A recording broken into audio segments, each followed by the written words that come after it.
Hello student, आप कैसे हैं। हम आपके लिए लेकर आए हैं एक चैप्टर जिसका नाम है सूक्ष्म जीव। इस चैप्टर में हम सूक्ष्म जीव के प्रकार, परिभाषा, उनके लाभ या उनसे होने वाली हानियों के बारे में जानेंगे। सूक्ष्म जीव क्या होते हैं उसके बारे में भी जानेंगे। तो हम शुरू करने जा रहे हैं सूक्ष्म जीव। यहाँ पर एक चित्र दिखाया गया है जिसमें बहुत सारी खाने पीने की चीज़ों को दिखाया गया है, आप देख सकते हैं यहाँ पर। और जो लिखा हुआ है उसको हम समझ करके पढ़ते हैं। एक दिन अध्यापिका ने बच्चों से उनकी मनपसंद खाने की चीज़ों को लिखने के लिए कहा। पिंकी ने अपने खाने की सूची में इडली, डोसा, छोले भटूरे, दही, चीज सैंडविच, ढोकला और चॉकलेट लिखा। जब उसकी सूची अध्यापिका ने देखी तो मुस्कुराकर बोली, ऐसा लगता है जैसे तुम्हें सब सूक्ष्म जीवों द्वारा बनाई गई खाने की चीज़ें अच्छी लगती हैं। पिंकी खुद को रोक नहीं पाई और उसने पूछा, यह सूक्ष्म जीव क्या होते हैं। अध्यापिका ने बताया, सूक्ष्म जीव बहुत छोटे जीव होते हैं। उन्हें सूक्ष्म जीव इसलिए कहा जाता है क्योंकि उन्हें देखने के लिए सूक्ष्मदर्शी की जरूरत पड़ती है। पिंकी की जिज्ञासा बढ़ गई। उसने पूछा, क्या मेरी सूची में लिखी गई खाने की चीज़ें सभी एक ही सूक्ष्म जीव से बनी हैं? तो अध्यापिका बोली, नहीं, सूक्ष्म जीव 4 प्रकार के होते हैं: जीवाणु, शैवाल, प्रोटोजोआ और कवक। ये 4 प्रकार के सूक्ष्म जीव हैं: जीवाणु, प्रोटोजोआ, कवक और शैवाल। विषाणु भी बहुत छोटे जीवों जैसे ही होते हैं, लेकिन अन्य सूक्ष्म जीवियों की तरह नहीं होते हैं। आजकल कोरोना महामारी कोविड-19 नाम के विषाणु से फैली है। जो कोविड-19 है वो विषाणु का नाम है, उससे ये हमारी कोरोना जो महामारी है ये फैली है। इसका एक चित्र भी यहाँ दिया हुआ है कोविड-19 का, आप देख सकते हैं। ये वाला इस तरह का इसका चित्र है। तो बच्चों, इस स्लाइड में हमने देखा कि सूक्ष्म जीव बहुत सी खाने की चीज़ें जो बनती हैं वो सूक्ष्म जीवों के द्वारा ही बनती हैं। सूक्ष्म जीवों को सूक्ष्म जीव इसलिए कहा जाता है क्योंकि इनको आंखों की सहायता से नहीं देख सकते हैं।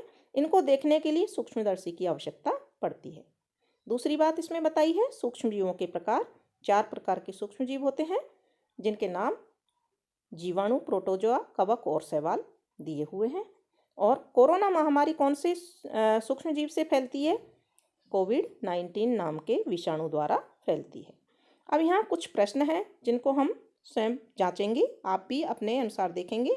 इसी पैराग्राफ में पूरे आंसर भी आपको मिलने वाले हैं।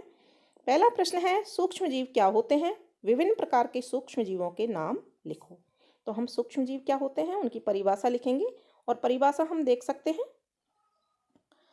सूक्ष्म जीव बहुत छोटे होते हैं। उन्हें सूक्ष्म जीव इसलिए कहा जाता है क्योंकि उन्हें देखने के लिए सूक्ष्मदर्शी की आवश्यकता पड़ती है, जरूरत पड़ती है। इसके आगे वाला प्रश्न था, विभिन्न प्रकार के सूक्ष्म जीवों के नाम लिखो। तो हम नाम लिख सकते हैं। सूक्ष्म जीव 4 प्रकार के होते हैं: जीवाणु, शैवाल, प्रोटोजोआ, कवक। और हम इनके साथ में चित्र भी बना सकते हैं इस तरह से। फिर है प्रश्न नंबर 2, सूक्ष्म जीवों द्वारा बनाई गई खाने की चीज़ों के 2 उदाहरण दीजिए। तो सूक्ष्म जीवों के द्वारा जो खाने की चीज़ें हैं, जैसे इडली, डोसा, खम्मन, या इसके अलावा बहुत सारी चीज़ें हैं, दही आदि, हम कुछ भी लिख सकते हैं। छोले भटूरे इसमें दिए हुए हैं, भटूरे भी सूक्ष्म जीवों के द्वारा बनते हैं। दही भी बनता है, चीज़ भी बनती है, ढोकला भी बनता है। तो इनके नाम हम 2 नाम लिख सकते हैं कोई भी। फिर प्रश्न नंबर 3 है, दिए गए शब्द ग्रिड में विभिन्न प्रकार के सूक्ष्म जीवों के नाम खोजें और उन पर गोला लगाएं। तो हम यहाँ देख सकते हैं विषाणु, शैवाल, कवक और प्रोटोजोआ। इस तरह से हम इन पर गोला लगा देंगे। प्रश्न नंबर 4 है, अपनी पसंद के भोजन के नाम लिखिए जिन्हें खाने से आपको खुशी मिलती है। तो आप अपनी पसंद के भोजन के नाम लिख सकते हैं। जैसे किसी को दाल रोटी पसंद होती है, किसी को कचौरी समोसे पसंद होते हैं, किसी को जलेबी मिठाइयाँ पसंद होती हैं। तो जो चीज़ आपको पसंद है वो आप नाम लिख दीजिए, 5-7 नाम लिख दीजिए। ये इसका आंसर हो जाएगा। इसके बाद में हम अगला पैराग्राफ देखते हैं। सूक्ष्म जीवों की हमारे जीवन में महत्वपूर्ण भूमिका है। सूक्ष्म जीव हमारी बहुत सी खाने की वस्तुओं को बनाने में मदद करते हैं। साथ ही इनका उपयोग विभिन्न कार्यों के लिए भी होता है, जैसे चीज़ बनाने में, ब्रेड बनाने में, अपशिष्ट का अपघटन करने में, यानी कि जो कचरा होता है उसका अपघटन करने में, औषधि निर्माण में, औषधि यानी दवाई के निर्माण में, और नाइट्रोजन चक्र में जो कि पौधों के लिए आवश्यक होता है। इसके अलावा अचार, डोसा, इडली तथा अल्कोहल बनाने में और कृषि में मृदा की उर्वरता को बढ़ाने में भी किया जाता है। तो इसमें भी ये सूक्ष्मजीव काम आते हैं। पिंकी ने अपनी अध्यापिका से पूछा, दही सूक्ष्मजीव की मदद से बनती है, लेकिन मैंने देखा कि मम्मी रात को हल्के गर्म दूध में थोड़ा सा दही डाल देती है और सुबह तक दही तैयार हो जाता है। ऐसा कैसे होता है?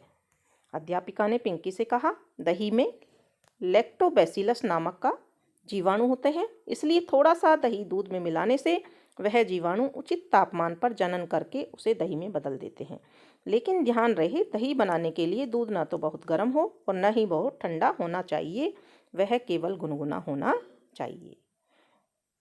तो इस तरह से फिर इसमें से जो प्रश्न हैं उनको हम देखते हैं कि हम क्या समझ में आया। दूध से दही कैसे बनाया जाता है या जमाया जाता है? दही बनाने के लिए कौन सी 2 चीज़ों की आवश्यकता होती है? तो दूध से दही बनाने के लिए जो दूध होता है, हल्के गुनगुने दूध में थोड़ा सा दही डाल देते हैं और सुबह तक दही बन जाता है। तो ये तो दूध में दही मिला करके जमाया जाता है गुनगुने दूध में, इसका उत्तर हो जाएगा। दही बनाने के लिए कौन सी 2 चीज़ों की आवश्यकता होती है? एक तो गुनगुना दूध और दूसरा थोड़ा सा दही। इन दोनों चीज़ों की आवश्यकता होती है। यहाँ हम इसका उत्तर लिख देंगे। फिर प्रश्न नंबर 2 है, दही में कौन सा जीवाणु पाया जाता है? तो यहाँ दिया हुआ है, दही में लैक्टोबैसिलस नामक जीवाणु पाया जाता है। यह इसका उत्तर हो जाएगा। प्रश्न नंबर 3 है, सूक्ष्म जीवों के कोई 4 उपयोग लिखिए। तो सूक्ष्म जीवों के 4 उपयोग यहाँ ऊपर दे रखे हैं, हम इनको लिख सकते हैं नंबर डाल करके। नंबर 1 चीज़ बनाने में, नंबर 2 ब्रेड बनाने में, नंबर 3 अपशिष्ट का अपघटन करने में, नंबर 4 औषधि निर्माण में। और आगे भी दे रखे हैं नाइट्रोजन चक्र में, इडली, डोसा, अल्कोहल बनाने में। इनमें से भी हम कोई भी लिख सकते हैं। हमें 4 इसके उपयोग लिखने हैं। प्रश्न नंबर 4 है, आपको दूध से बनी कौन कौन सी चीज़ें खाने में खुशी मिलती है? तो दूध से बहुत सारी चीज़ें बनती है बच्चों, जैसे दही, बर्फी, खीर, इसके अलावा में रसमलाई, चीज़, ये बहुत सारी चीज़ें हैं। हम इनके नाम यहाँ पर अपने हिसाब से लिख सकते हैं, जिनको खाने से हमको खुशी मिलती है। इस तरह से सूक्ष्मजीव चैप्टर का ये एक छोटा सा पार्ट हमने आज कंप्लीट किया है। आगे का पार्ट हम कल पढ़ेंगे। धन्यवाद।